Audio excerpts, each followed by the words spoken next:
Hello guys, welcome to or welcome back to my channel if you are new here, and welcome back for a brand new video.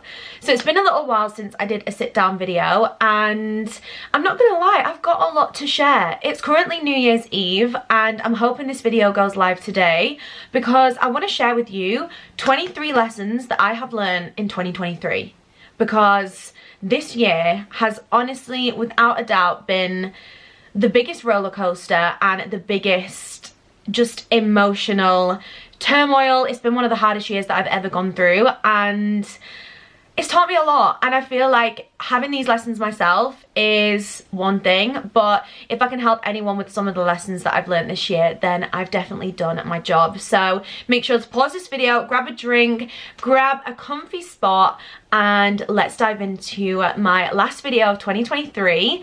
But there's so much more to come. I've got so many planned videos. I might even try film them today.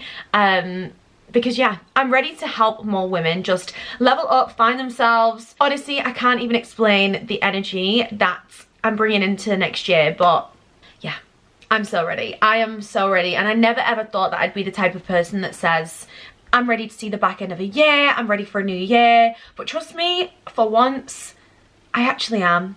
And I'm not afraid to say it because I'm ready for a new year. So let's dive into the 23 lessons that I learned in 2023. Number one was my attachment style.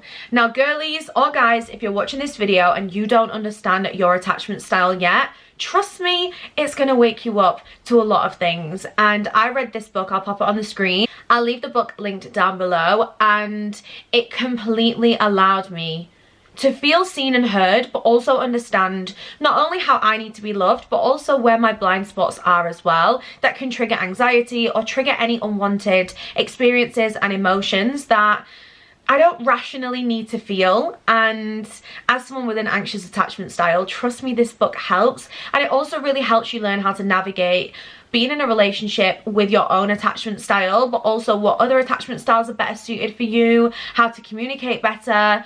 And I'm not gonna lie, I feel like I'm actually on my way to healing my attachment style, because I personally don't want to be anxious in my relationships.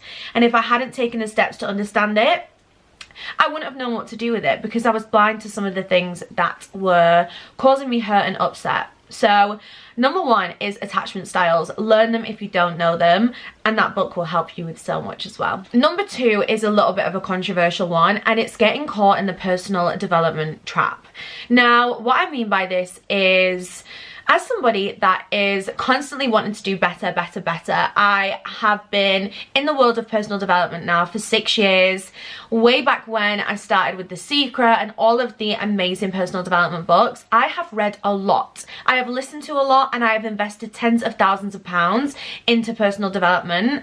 And the one thing that I learned this year is it kind of puts you in this little trap. It's almost like you are put on a treadmill where you're actually never fully satisfied, because there's always something new to learn, to uncover. There's a new level to achieve. There's something new that you can do to develop. And whilst that is incredible because it means you're constantly evolving, I definitely found this year that the treadmill I'd put myself on was, number one, exhausting me, but number two, I just had this constant overwhelming guilt that just lived inside me, that I should be doing more, that I should be productive. I was getting frustrated at myself for watching TV because I could have been doing something more productive. And one thing I've learned this year is personal development is incredible, but not if it's at the detriment of enjoying just now, and if it's going to rob you of things that you do enjoy. Everything in moderation, trust me. And as someone that was addicted to personal development, I was trying to get up at 5 AM and run and meditate and do all the things that every guru tells you to do. But you're kind of stuck on a trap because there's always another level to achieve. So find what works for you and do it in moderation, and focus on 1% better every day, rather than trying to just conquer the world and achieve everything all at once. Number three is authenticity. Now, I feel like this is quite a common thing that people are waking up to recently, but I cannot tell you how liberating it is when you truly realize what it means to be authentic. And I think it's really, really difficult in this day and age with social media to truly know what authentic means, because again, I've been stuck in the vulnerability trap where everybody wants to share their most vulnerable stories or their face without makeup or their natural bodies, and I felt like that came with a lot of pressure. And again, I know what I'm saying might sound a little controversial, but I'm just being really truthful with the lessons that I've learned. I felt real pressure to constantly show my vulnerable side and the fact that I do have down days, etc, etc, when I don't even know that that was truly authentically me. I feel like sometimes I was trying to make things look a bit worse so that I could be more relatable or vulnerable or authentic. And actually, it's so important to find what authenticity means to you and who it means to you as a core. One thing for me has definitely been reconnecting with my inner child, and there's been so many things that I would have been like, oh gosh, no, I've grown out of that, or oh, that's not me. And actually it is. That squishmallow has brought me so much happiness, and it also healed parts of my inner child who loves cuddly toys, okay? That was me being authentic buying that. And I know that sounds ridiculous because that's such a trivial thing, but you have to find what authenticity actually means to you. And I know for me in 2024, I'm definitely taking the vibe of, if I like it, that's okay. It doesn't have to make sense to anybody else. It doesn't have to make sense to social media. It doesn't have to fit into a box of aesthetic or neutral or trending. If I like it, I like it. And I feel like that's one step of being authentic to me. The same thing with emotions, decisions, boundaries. If it feels right for me, I'm gonna do it. And as an ex-people pleaser, I've definitely not done that for a long time, and to my own detriment. So number 3 is authenticity. Number 4 is creating a safe space for yourself is key. I cannot tell you how much it has helped me having a safe space, whether that is your bedroom, your car, no matter where it is. Make sure you have somewhere that feels like a safe space for you. Whether it's a safe space to rant, to cry, to journal, to feel, to listen to music, or just to be away from everything else and be truly on your own. Creating a safe space is so key. And whether that's filling your room with scents or smells, think about the 5 senses when you're creating a safe space. You're gonna forgive yourself for doing it, trust me, because I didn't realize how much I needed my living room, how much I needed my bedroom, until I needed a safe space. And just being able to crash on the sofa and feel tranquil and at peace. Money can't buy that, although it can, because it can buy everything in the living room, but it's a piece that, trust me, find yourself a safe space. And for some people it might be something like your car, because maybe at home isn't a safe space for you. Just try and create some sort of safe space for yourself. Number 5, everything has a season, and I've really had to learn this as someone who thinks the world is going to end when bad things happen, and I try and be either overly resilient or I just feel the pain too much. Everything has a season, and you've just got to sometimes embrace the seasons. Sometimes you're going to be in like your go-getter era. Sometimes you're going to be in a self-care era. Sometimes you're going to be on your health game, and sometimes you're not. Sometimes you're going to be on holiday. Sometimes you're going to be in a classy girl era, or a quiet era, or a party era. Everything has its season. Just embrace them whilst they're here. Don't try and rush to get through it or to shift it. Just enjoy where you're at. That is my biggest lesson. Everything has a season. It's probably going to end at some point, so just enjoy it whilst you're in it. Number 6, you are the only person that you are guaranteed to spend the rest of your life with. Okay, and we need to make sure that we're prioritizing that relationship. As somebody who, I had this conversation not that long ago, I basically said, like, I've given so many temporary people permanent energy. And what I mean by that is that person might be in my life that week, the next week they're not even in my life, the next week they're not even a topic of conversation, yet I let them have so much energy and time when I took that from myself. I neglected myself to put that energy into something else or somebody else, and they ended up being temporary. So let's make sure that we are focusing on the number 1 person that we're guaranteed to spend the rest of our life with, which is ours truly. Number 7 is discipline, and how needed discipline is, especially in my life. I've realized that for the past year, I've been someone that says I'm going to do things. I get obsessed with them for a little bit, and then the novelty wears off and I fall off the bandwagon. And that's because motivation has dropped, but so has discipline. And we cannot rely on motivation as a source for getting things done. We have to rely on discipline. Discipline means you're going to get it done even when you don't kind of wanna, but you know it's going to make you feel better and you know it needs to get done. So discipline's a massive lesson for me. It's something that's needed for next year.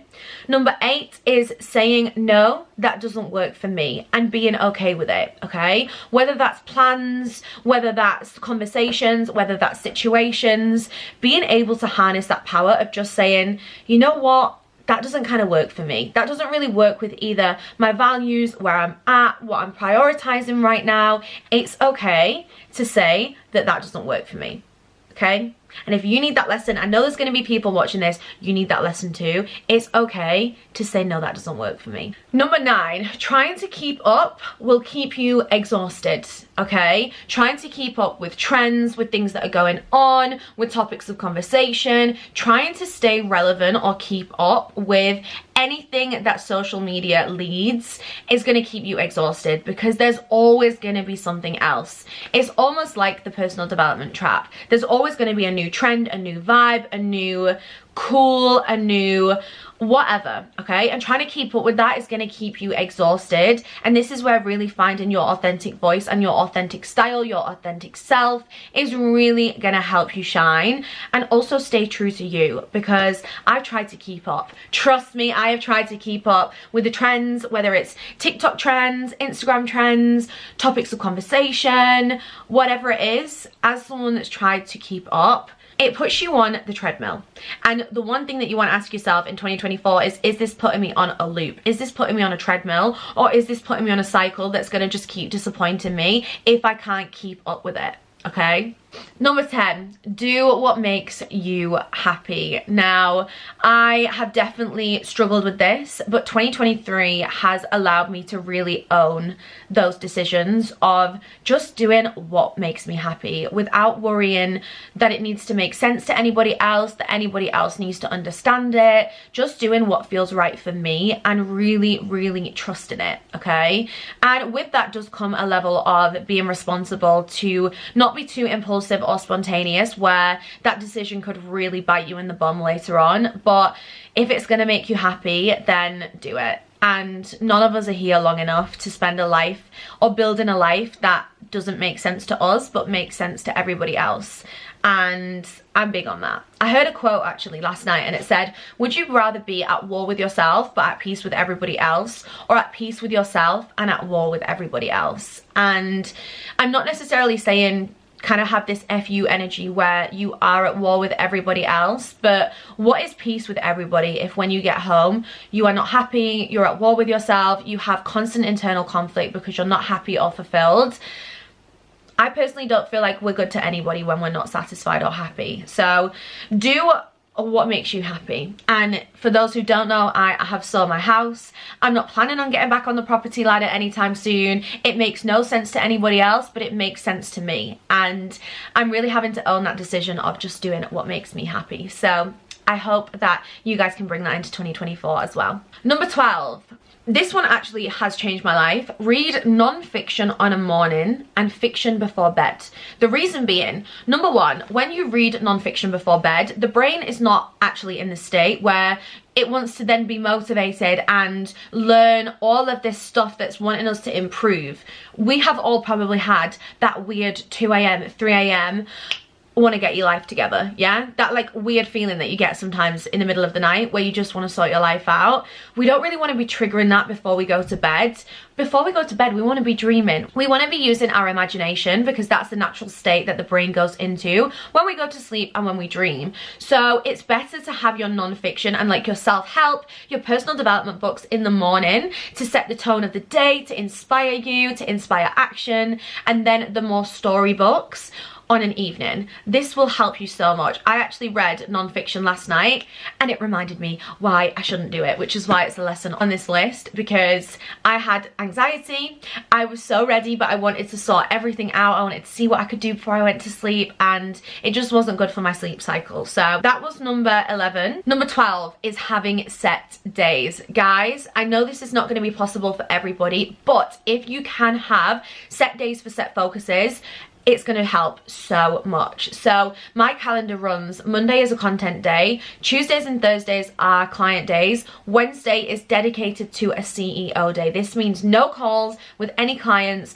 I dedicate this day to working on my business, not in it. And then Friday is business admin, because trust me, if there's going to be anything to motivate me to get shit done, it's going to be logging off and enjoying my weekend. So I leave the kind of boring admin stuff for a Friday morning.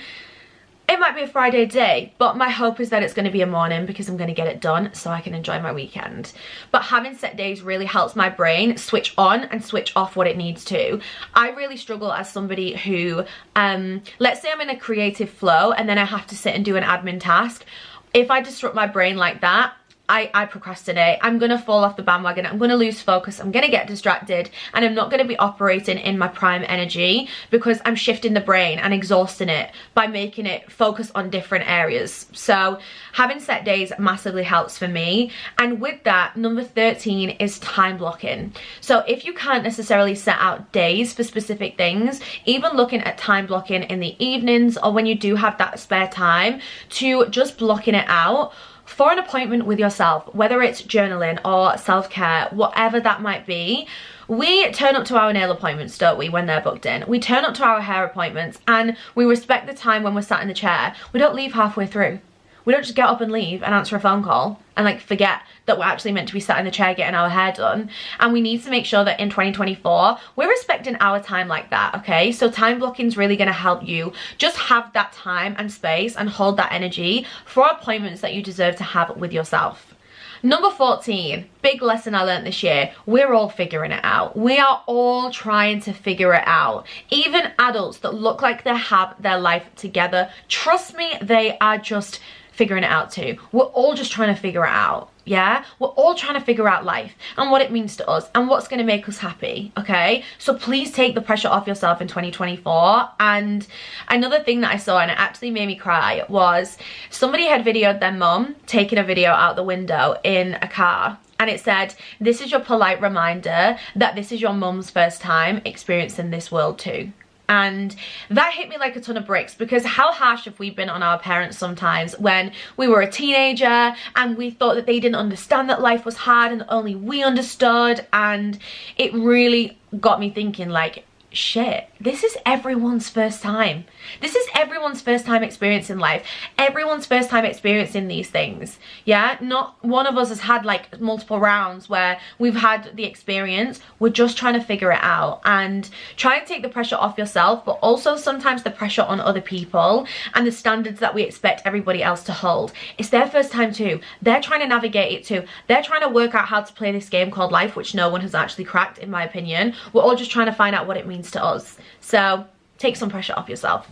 Number 15 is releasing the need for control. Now, as somebody that if I could control it all, I probably would try, I have learned the art of just letting go. There is so much beauty in unexpectedness. There's so much beauty in surprise and delight. Like, releasing your need for control is going to allow you to actually embrace things as they naturally happen, rather than being disappointed constantly if it doesn't happen the way that you planned for it to, or the way that you hope it would happen. Just actually releasing that need to control it and be free is liberating, to say the least. I truly believe that. Number 16, everything can be temporary. So even when you're going through stuff that feels like it's never going to end, or you're not going to get out the other side of it, or you're never going to get through it, trust me, everything is temporary. And when you just take a moment now, just pause and look at life, the fact that we are still here right now, think about everything that we have gone through, everybody that's come in and out of our life, every situation that's eventually come to an end, or the hardship that came to an end, or the new beginning that happened. We have managed to get through it all. We have managed to go through it all. We're still here. We're still okay. You know, we're still on this planet. We're still sat here. And if you're watching this video, you've got a need probably to learn some lessons, or you're open-minded enough to look at what somebody else has learned and learn through somebody else. Everything is temporary. Yeah, everything. And with that, that also kind of means decisions too. So even when I've made a decision to quit my job or sell my house, I can buy a house again if I want. I could try and move into this exact house again if I want. I can reverse most decisions, okay? Within reason, I can reverse most decisions. Everything can be temporary if we trust that it can be, yeah? And this is why I'm such a big believer in trying things, because I kind of know, like, if I book a flight, I can book a flight home. If I try it, I can undo it. I'll go back to the way things were, and everything really is temporary, within reason. Number 17, don't be afraid of trying new things. Do not be afraid of how stupid it looks if you have tried 10 businesses and you have tried different things, because trust me, anybody on this earth that judges somebody for trying is not somebody that probably tries themselves, nor is it somebody that's probably successful, because you have to give credit to people that are giving it a go. You have to give credit to people that are just trying. They're just trying something new, trying a new hobby, trying a new business, okay? I've never, ever looked down on somebody for trying somebody new. And the reason being is because I get it. I get it. Not everything fills your soul. Not everything is as good as you think it's going to be. Not everything is successful as you think it's going to be. And yes, there's an element of actually riding things out enough to let it be a success. But if you want to try something new, try something new. And anybody that's got anything to say, trust me, you're not on the same journey. That's why you're trying things and they're probably staying safe. So don't be afraid to keep trying and keep trying something new until you find something that works. Number 18, I learned this year and it stuck with me. Thank you, Lucy, for sharing this with me.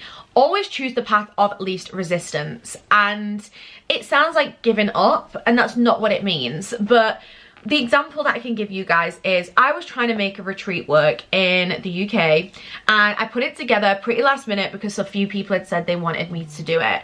Now, no matter what, I felt like everyone was giving me interest. No one was kind of booking on, and I was so desperate to just make it work because I didn't want to give up. I didn't want to fail. I didn't want to look like I hadn't managed to sell something out when actually it just wasn't working. And when Lucy said to me, choose the path of least resistance, it made me realize just accepting that maybe these dates don't work for people and I can do it again. The release that put, like, it just took it off me. It's like the pressure just released when I realized you don't have to just force things to work if they're just not quite working. There's too much resistance. There's so many hurdles and things in the way of it not quite working. Just choose the path of least resistance. It doesn't mean you're giving up. It just means you're choosing to not focus your energy in something that is exhausting you so much and you're not even sure that you're going to get the return on it. Number 19 is a favorite. Your boundaries are only going to offend the people that benefited from when you had none. Listen to that again. Having boundaries is only going to offend the people who benefited from it when you had none. Okay, so for the people that need to implement more boundaries, protect your peace, protect your energy in 2024, just know you are only going to piss the people off that benefited from you being overly available, overly accessible, or having no boundaries at all. They do not deserve to get you. You want people in your life that respect you when you have boundaries and say, do you know what, that doesn't work for me. I'm not prioritizing that right now. I actually can't be on the phone for the next 4 hours because I've got things I need to do. So that was number 19, and I know a lot of people pleasers will need to hear that. Number 20, everything only means what we make it mean. And I've used this the whole of 2023 when I've made things mean something that actually, like, it only means what we make it mean. What I mean by this, let's say your best friend, like, didn't like your Instagram photo. This is such a trivial example, but let's say she didn't like it.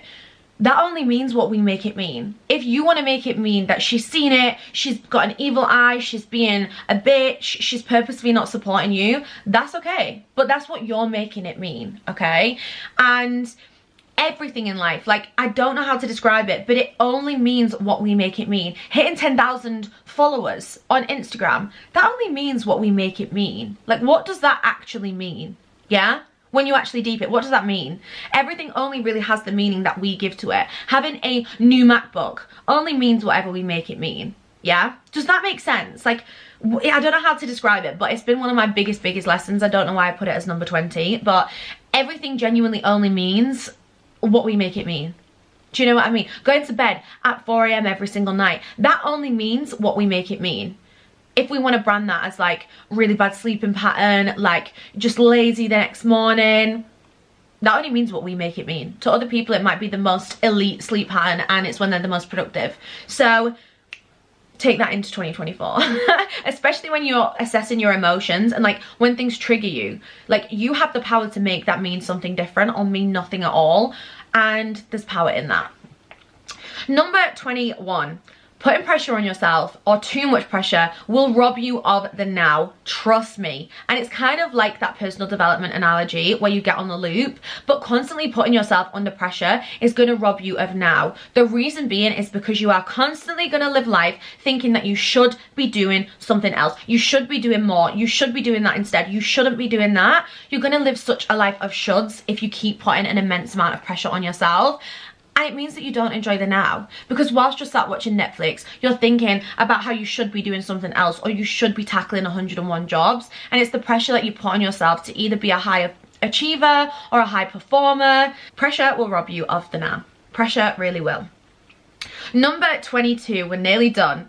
Not being liked means that you are out of your comfort zone. Now, what I mean by this is we all have our like close group of people who we know will love us no matter what. If you don't have those people, make 2024 be the year that you find your tribe. The people that love you no matter what. If you fuck up, they love you. If you say something a little out of line, they still love you. They're gonna make sure that you come correct. They're gonna sort you out. They're gonna give you the feedback that you need. They're not gonna let you sit in nothingness when you're like destined for more. But they're your people, like they're your comfort people. Okay, let's say you have a comfortable audience, like on Instagram you've got a really nice community, everybody loves each other, like everybody's really nice, you don't really get hate comments, or whatever platform.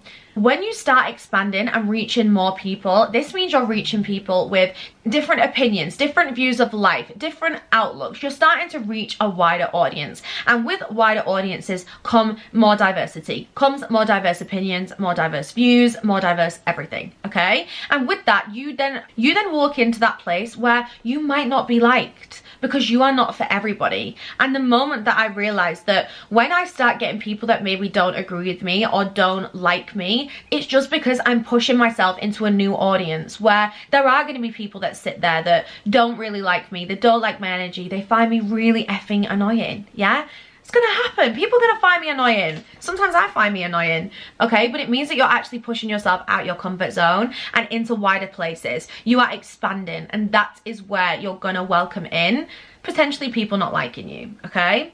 And the last one, number 23, is self-care routines are number 1. I cannot stress this enough. Finding time for you where you're not obsessively checking your phone, you're not putting pressure on yourself that you should be doing all these things, you're not just doing self-care because you feel like you have to because everybody does it. Finding a routine that works for you, whether it is getting cozy on the sofa, lighting your candles, having a hot chocolate and putting a TV show on. Yeah, whether that's your self-care routine, whether it's a 10-step skincare routine, whether it's putting your red LED light mask on, having a peppermint tea and reading a book. Find a routine that works for you, but prioritize it.